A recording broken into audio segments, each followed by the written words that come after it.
Hi there, and welcome to Out There, a Cryptid podcast. I'm Josh, and today marks the 78th and one day anniversary of one of the most mysterious and tragic events in early UFO history, the Mantell UFO incident.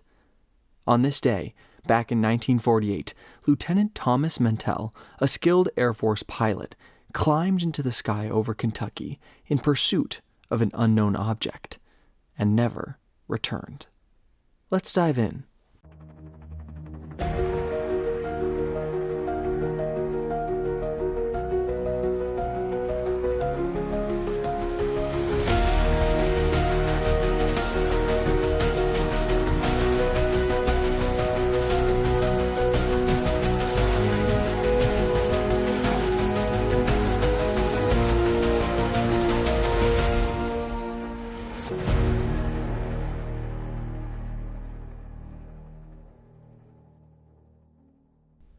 We'll get into the Mantell UFO incident right after this. January 7th, 1948, Godman Air Force Base in Kentucky. Across the base, crews were finishing their routine duties, pilots preparing for training flights, and civilians looking up at the sky, unaware that history was about to be made. Among those preparing for a flight was Lieutenant Thomas Francis Mantell, Jr., a decorated Air Force pilot with a reputation for skill and courage. Mantell was 25 years old, a Kentucky native, and a veteran of World War II. He had flown P-47 Thunderbolts in combat over Europe, earning the Distinguished Flying Cross for his bravery and sharp instincts in the air. After the war, Mantell stayed in the Air Force, transitioning to newer aircraft and training younger pilots. Known for his calm demeanor and sharp judgment, he was considered one of the more experienced and reliable pilots at Godman Air Force Base. Friends and colleagues described him as ambitious but level-headed, a man who loved flying and had an almost unshakable confidence in his abilities. That evening, Mantell was on a routine flight, practicing maneuvers in a P-51 Mustang, a plane he knew inside and out.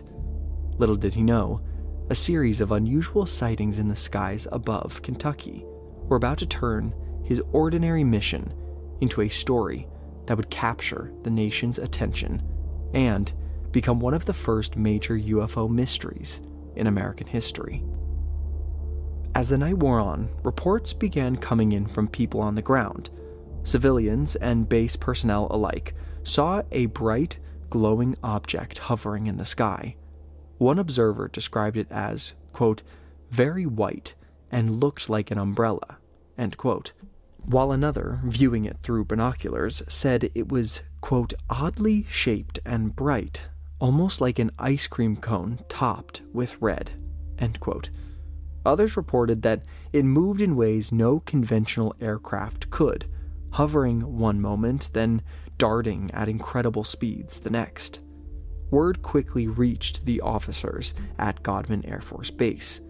This wasn't just another plane in the night. The object was unusual, and it needed to be investigated. Mantell, one of the base's most skilled pilots, was called to intercept and identify it. He climbed into his P-51 Mustang, a plane he trusted and prepared to take to the skies, in pursuit of something no one had ever encountered before. Radio operators and ground personnel kept watch, their eyes fixed upward. They could see the strange glowing object against the winter sky, and tension on the base began to rise. The sight was unlike anything they had ever seen, and every second Mantell spent climbing closer to it added to the mystery and danger of the moment. And so, Lieutenant Thomas Mantell, Jr., began his fateful ascent into the Kentucky night, chasing a mystery that would cost him his life and leave the world asking one question: what exactly was in the sky that night? As Mantell's P-51 Mustang roared into the night sky, he quickly gained altitude, climbing higher than most routine training flights. From the control tower, observers watched as he pursued the glowing object, which seemed to hang in the sky like nothing they had ever seen before. Through the radio, Mantell reported what he was seeing. Quote, "It's directly ahead of me. It appears metallic and of tremendous size." End quote. He said this, his voice steady but focused, with just a hint of awe in it. Moments later, he alerted his wingman, quote, "Look, there it is at 12 o'clock, end quote. The object was unlike any plane or weather balloon Mantell or anyone else had ever encountered. As he climbed higher, his final transmission captured the growing intensity of the pursuit. Quote, "The object is above me and moving about half my speed. I'm still climbing. I'm trying to close in for a better look." End quote. Those words would be the last anyone ever heard from Thomas Mantell. Observers on the ground could see the plane climbing steadily, the bright object hovering just a bit higher. But suddenly, radio contact was lost. For a few long moments after Mantell's last radio transmission, the only sound in the control tower was static. Controllers and fellow pilots strained to reach him, but there was no reply. No crackle of his voice, no update, just silence. Then came reports from the ground. Eyewitnesses in the nearby community of Franklin began seeing something fall from the sky. One observer described the Mustang circling in a spiraling descent before it vanished behind the trees. Another heard a sudden boom, like thunder, but closer, sharper, and more violent. Minutes later, search and rescue teams converged on a farm southwest of Franklin, Kentucky. What they found was devastating. The wreckage of Mantell's P-51 Mustang was scattered across the field. Pieces were thrown out in a pattern nearly half a mile wide. One wing had torn off at altitude and landed some distance from the main debris. The fuselage lay broken but recognizable, its canopy lock still fastened tight, a grim indicator that Mantell never attempted to bail out. Mrs. Joe Phillips, sitting in her home nearby, heard the roar of the engine falter, followed almost immediately by a terrible explosion. She later told reporters she saw the plane, quote, "disintegrate in the mid-air, metal tearing apart as it fell," end quote. Children in the neighborhood remember hearing the impact shake the earth. Pieces of the Mustang's propeller lay twisted in the mud, one blade upright like a grim marker. Mantell's wristwatch was stopped at 3:18 p.m., frozen in time at the very moment the crash occurred. Firefighters and military personnel arrived soon after. They recovered Mantell's body from the wreckage, still in his seat and still strapped in. There was no sign he had attempted to escape. The aircraft had simply fallen from the sky, taking him with it. Onlookers and investigators combed the scene for answers. Some witnesses insisted they had seen the aircraft break apart before it hit the ground. Others said the plane had been in trouble long before impact. Rumors began to spread almost as fast as the news itself. Some said that Mantell had encountered hostile fire and that the UFO shot him down. Others said that the wreckage was radioactive. But none of those claims were ever substantiated by investigators. What remained was shocking and sad. A young, decorated pilot dead in a farmer's field, his Mustang torn apart by forces no one fully understood at the time, and above him, a sky that still held secrets. In the immediate aftermath of the crash, the nation was stunned. Newspapers across Kentucky and beyond ran headlines about the mysterious object and the death of a decorated pilot. Civilians speculated and the military felt the pressure to explain what really happened. The U.S. Air Force launched an investigation almost immediately.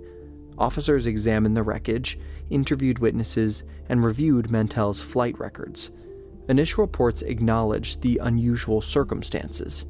Mantell had been pursuing an unidentified flying object, and the plane's condition suggested he did not attempt to eject. There was no immediate explanation for the strange, glowing object observed by multiple witnesses. Within weeks, the Air Force released its initial findings. The official explanation proposed that Mantell had likely been chasing a skyhook weather balloon, a top-secret high-altitude research balloon used for atmospheric studies. Investigators suggested that in the extreme cold and at high altitude, Mantell may have suffered hypoxia, or a lack of oxygen. This impaired his judgment and contributed to the fatal descent. While this explanation satisfied the official report, it did little to quell speculation. Eyewitnesses insisted the object was far too large and bright to be a balloon. Some pilots and UFO researchers argued the behavior of the object. Some said it was hovering, but then there were sudden bursts of speed and the metallic appearance. It did not match any known aircraft or weather technology of the time. The incident would quickly become one of the earliest and most widely publicized UFO cases, setting the stage for decades of debate about unidentified aerial phenomena. Questions lingered. Had Mantell really mistaken a balloon for a UFO? Or had he encountered something entirely unknown, something truly beyond earthly technology? More on the Mantell UFO incident right after this. In the hours after the crash, word of what had happened spread quickly. Local and national newspapers seized on the story. A decorated World War II pilot dead after pursuing strange object in the sky sounds like a fascinating headline.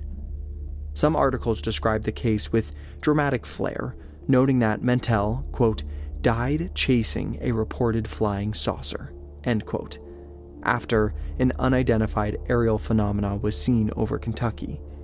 Sensational headlines speculated widely, with some readers claiming the object had shot him down, or that his body was found riddled with bullets or missing entirely.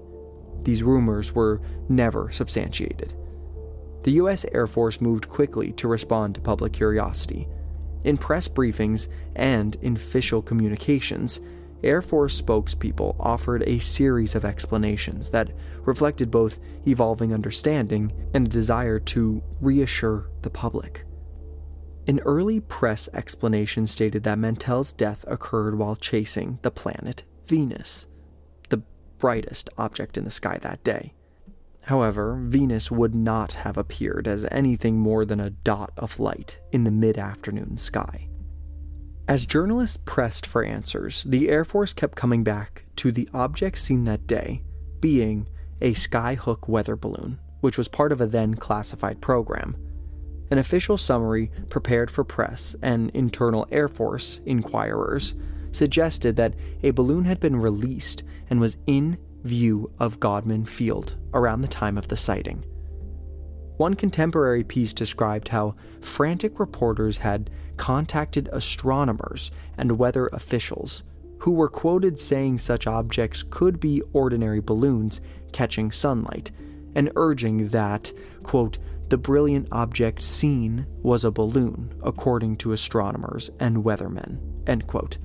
Other papers reported state police sightings of a, quote, circular object about 250 to 300 feet in diameter, end quote, moving with a, quote, pretty good clip, end quote. Noting that multiple witnesses had seen the anomaly from various Kentucky towns. Behind the official explanation, some Air Force personnel privately acknowledged uncertainty. Years later, Air Force UFO investigator Edward J. Ruppelt wrote the accounts in the press, describing the object as looking like, quote, an ice cream cone topped with red, end quote. It reflected what tower personnel reported that day. Still, many journalists and eyewitnesses rejected these early explanations. One newspaper quoted a pilot who said of the mysterious object, quote, "The more I think about it, the more I'm convinced it was a star or some other type of celestial body," end quote. This showed the confusion and conflicting interpretations that dominated press coverage. By the end of the initial investigation, the official line was that Mantell had climbed above 20,000 feet without supplemental oxygen, likely suffered hypoxia, and lost consciousness before his plane went into a fatal descent. The UFO, in official reports, was explained away as either Venus or the weather balloon. What emerged from the aftermath was a complex mix of official reassurances, speculative reporting, and true mystery. All of this was a combination that ensured the Mantell incident would become one of the most talked about cases in early UFO history, and it set the stage for the theories people still discuss today. Even decades later, researchers, pilots, and UFO enthusiasts debate what Mantell actually saw that day. Was it a simple weather balloon, or a celestial object, or something far more extraordinary? To make sense of the event, investigators and theorists have proposed 5 major explanations. Each one tries to answer the same questions. What was the object in the sky? Why did Mantell pursue it? And what ultimately caused the crash? So, let's explore these theories. The first and most widely cited explanation comes straight from the official Air Force investigation, the skyhook balloon theory. Skyhook balloons were high-altitude research balloons, part of a top-secret program in the late 1940s, used to study the upper atmosphere. These balloons were enormous, far larger than most people even imagined, and coated with reflective materials that could catch sunlight in a way that made them appear to glow. They were slow-moving and often seemed stationary against the sky, depending on the viewer's perspective from the ground. According to the Air Force, Mantell had simply mistaken one of those balloons for a UFO. They suggested that the size, brightness, and unusual appearance of the object could be explained entirely by the balloon's reflective surface and the angles of sunlight in the late afternoon sky. The hypothesis also fits neatly with what was known at the time. Mantell was chasing something large, metallic, and hovering at high altitude. Supporters of this theory point out that the skyhook balloons were indeed in use in the United States around that time, and such a balloon could account for reports from multiple witnesses across different towns.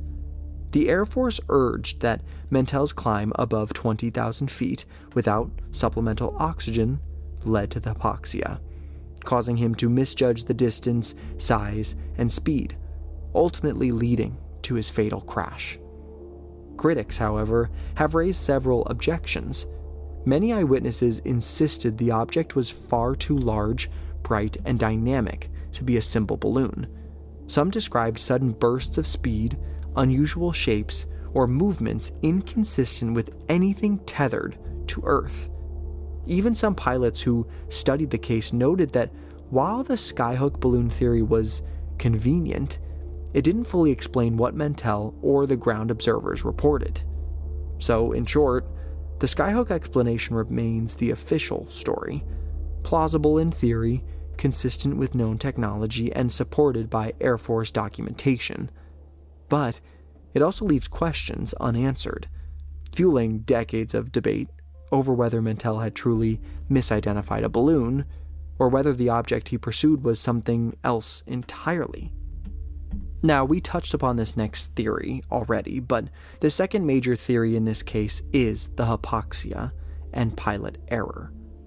At the altitudes Mantell reached, which was over 20,000 feet, the air is thin and oxygen levels are dangerously low. Without supplemental oxygen, a pilot can quickly experience hypoxia, which is a condition that impairs judgment, slow reaction times, and can even cause hallucinations. Instruments and controls may appear normal, but the brain is deprived of oxygen, leading it to misinterpret and make critical mistakes. Some researchers suggest that hypoxia could explain why Mantell continued to climb toward the object, despite the obvious risks. He may have misjudged the altitude, speed, and distance, or failed to recognize the danger until it was too late. It could also explain why he didn't attempt to eject from the Mustang. In a hypoxic state, he may have simply lost consciousness before taking action. In this view, the tragedy of the Mantell incident was partially psychological. It was a pilot chasing a mysterious object, not realizing that his own body was reaching its limits in the thin, freezing air, combined with the possibility that he was pursuing a misidentified balloon or celestial object. Hypoxia may have turned an extraordinary sighting into a fatal accident.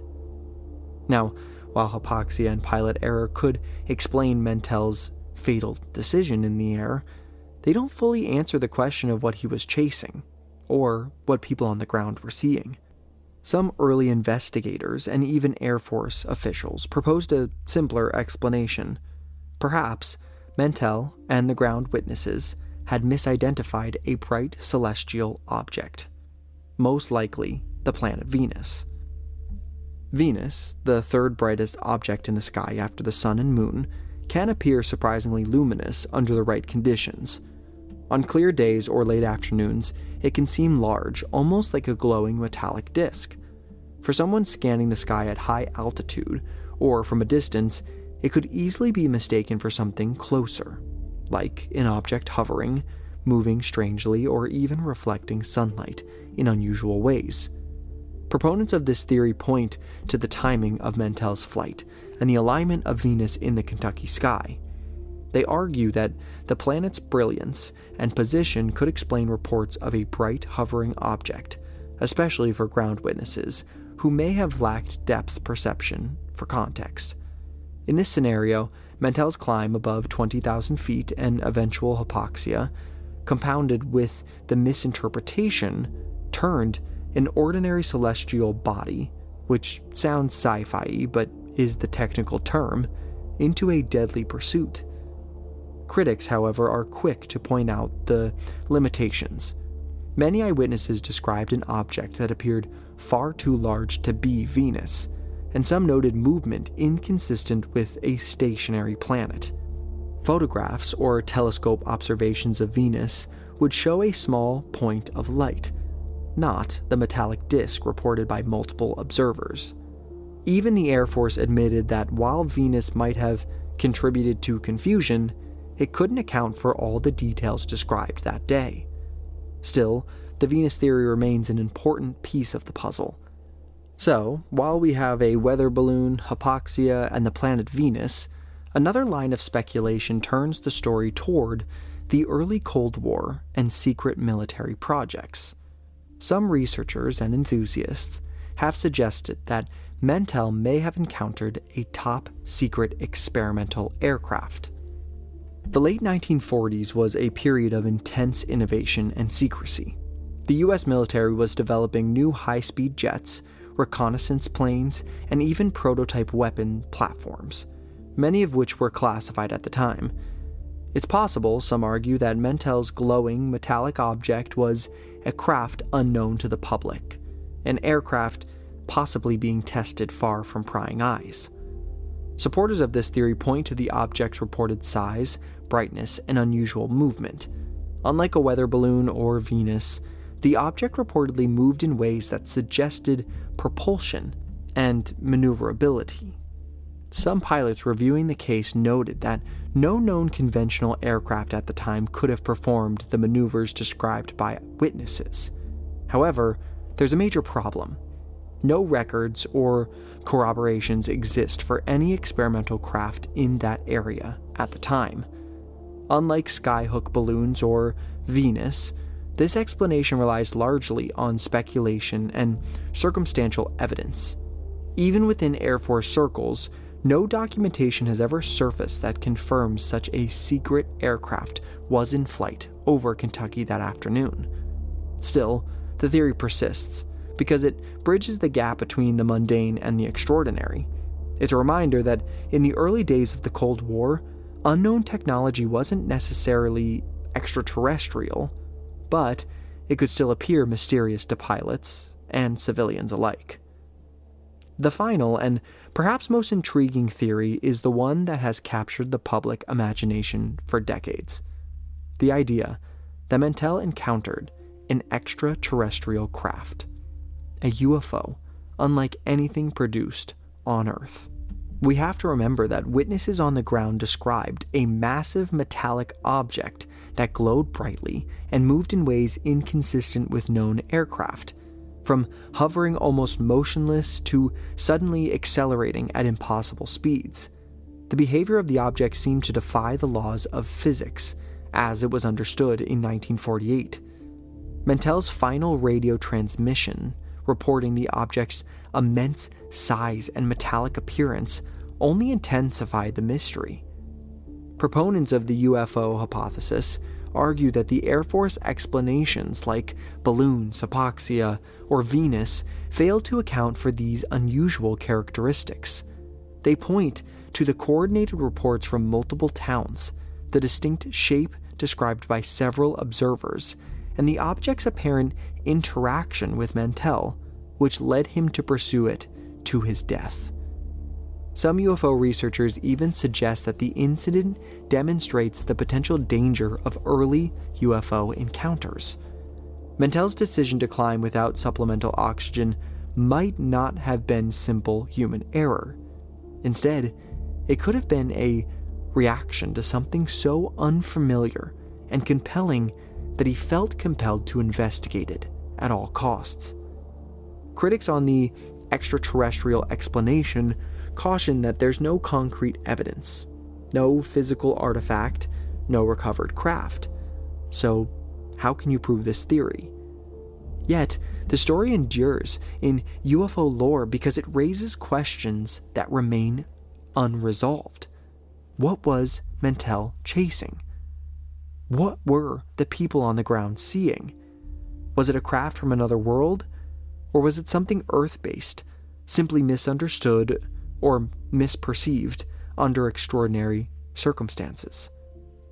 Ultimately, the extraterrestrial theory serves as a reminder that the skies over Kentucky that winter afternoon contained more mystery than certainty, and that some aspects of the Mantell UFO incident may have never been fully explained.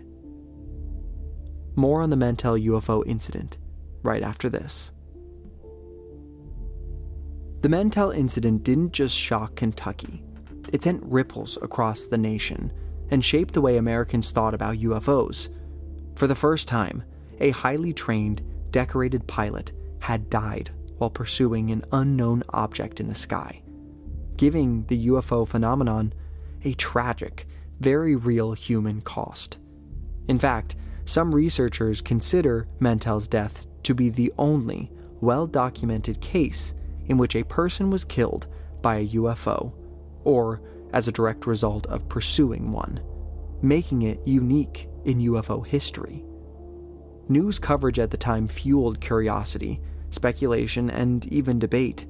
Some newspapers sensationalized the story, using headlines like, quote, "Pilot killed chasing flying saucer," end quote, while others attempted more sober scientific explanations. Either way, the case captured the public's imagination and cemented the idea that UFOs were a serious topic worth investigating. Within the military, the incident helped push UFOs onto the official radar. It was one of the earlier cases that contributed to the creation of Project Sign, the Air Force's first formal study of UFO phenomena, which would later evolve into Project Blue Book. Mantell's death underscored that these sightings weren't just curious anomalies. They could have real-world consequences for pilots and observers alike. The incident also had a lasting cultural impact.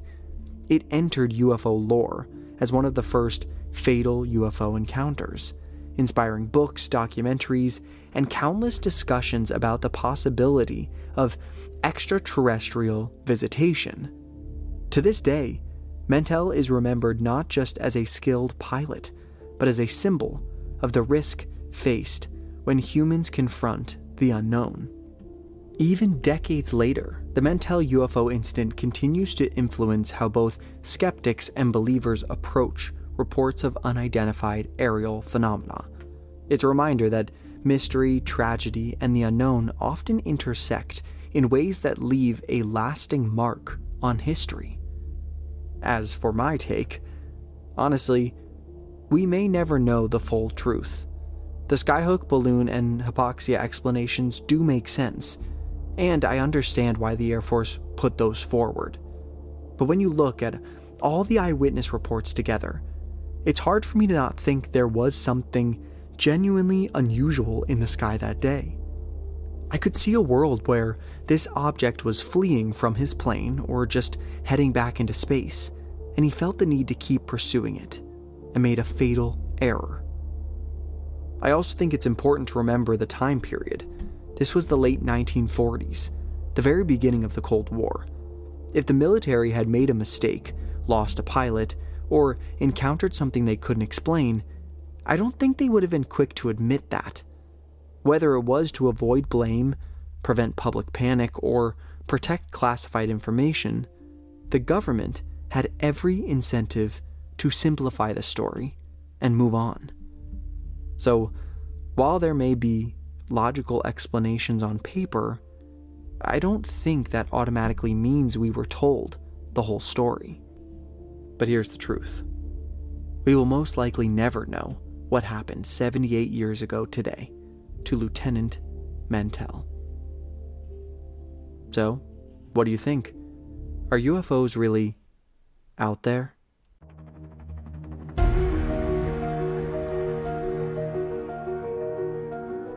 Be sure to follow us on Instagram @OutThereCryptids for episode posts, updates, and more. Join our community on Discord, where we dive even deeper into the mysteries we explore here on the podcast. The link can be found on our Instagram. And if you're loving the show, consider supporting us on Patreon. As a patron, you get exclusive perks like bonus episodes, early access, and even surprises. See you next week.